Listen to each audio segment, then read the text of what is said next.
안녕하세요. 이야기로 복음을 전하는 문기태 목사입니다. 오늘 이야기 복음 29번째 이야기, 고통의 바다, 이런 제목입니다. 캐나다 로키산에 무릎 꿇은 나무가 있습니다. 오랜 세월 폭풍우를 견디면서 자라온 나무입니다. 이 나무가 명품 바이올린을 만드는 재료가 됩니다. 이 시련을 이겨낸 나무로 만든 바이올린의 소리가 워낙 고와서 아주 비싼 값에 이 바이올린이 팔리기 때문에 이 명품으로 유명합니다. 어려움이 닥칠 때 좌절하고 낙심하는 사람은 그것으로 인생이 끝이 납니다. 그렇지만 고난 가운데 겸손한 자세로 하나님 앞에 무릎 꿇는 사람은 하나님께서 주신 새 힘으로 그 고난을 견뎌내게 되고 명품 인생으로 다시 태어납니다. 인생은 고해, 즉 고통스러운 바다라는 말이 있습니다.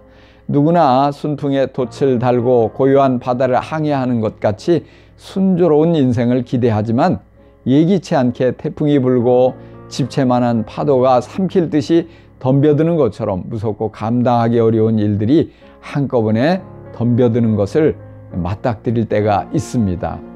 이런 상황을 만나게 되면 사람들은 대부분 하얗게 질려서 울거나 소리만 지를 뿐 무엇을 어떻게 해야 할지 몰라 쩔쩔맵니다. 간혹 침착하게 위기와 맞서 싸우는 사람도 있지만 그렇다고 해서 뾰족한 수가 생기는 것도 아닙니다. 예수님의 제자들이 어느 날 작은 배를 타고 한밤중에 건너편으로 가고 있었습니다.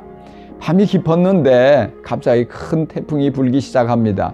집채만한 파도가 배에 부딪혀 왔습니다. 배에는 물이 들어와서 금방이라도 침몰될 것 같습니다. 제자들은 어려서부터 바다에서 잔뼈가 굵고 힘도 세고 배를 다루는 기술도 뛰어났지만 심한 바람과 파도 앞에서 무기력하기만 했습니다.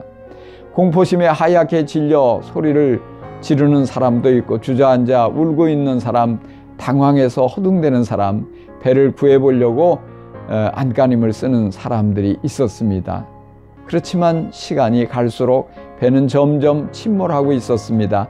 배 안에 물이 들어오고 있었습니다. 모두가 물속에 빠져 죽을 수밖에 없는 운명입니다. 그런데 다행스럽게도 그 배에는 예수님께서 함께 타고 계셨습니다. 그때 제자들 중에서 선생님 일어나세요.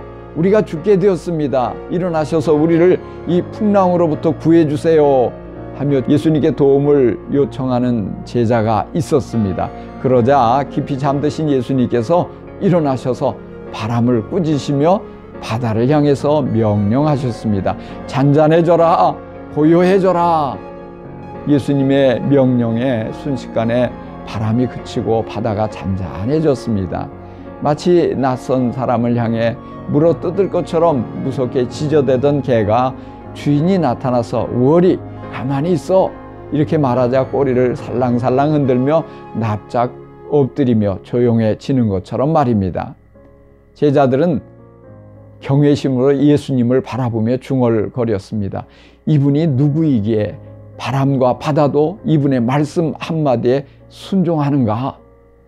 만약 인생길에서 여러분의 힘으로 극복할 수 없는 큰 위기를 만나면 어떻게 하겠습니까?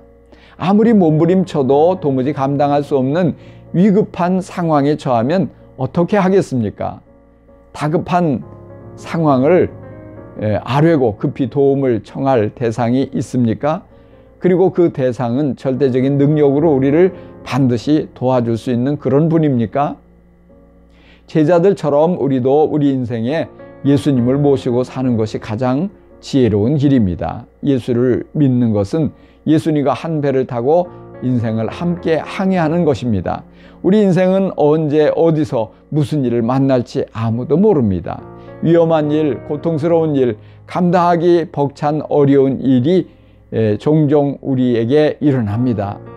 예수님을 인생의 배에 모시고 소원의 항구로 항해하면서 수시로 예수님의 도움을 받으며 큰 능력을 힘입으며 사는 것이 최선의 지혜입니다. 지금 곧 예수님을 여러분의 마음에 모시고 그분과 함께 인생을 항해할 수 있게 되기를 바랍니다. 마가복음 4장 말씀입니다. 예수께서 깨어 바람을 꾸짖으시며 바다더러 이르시되 잠잠하라 고요하라 하시니 바람이 그치고 아주 잔잔하여지더라. 아멘. 여러분의 인생에 예수님이 함께 하셔서 여러분이 잔잔하고 평안한 그런 인생을 살아갈 수 있기를 간절히 축복합니다. 감사합니다.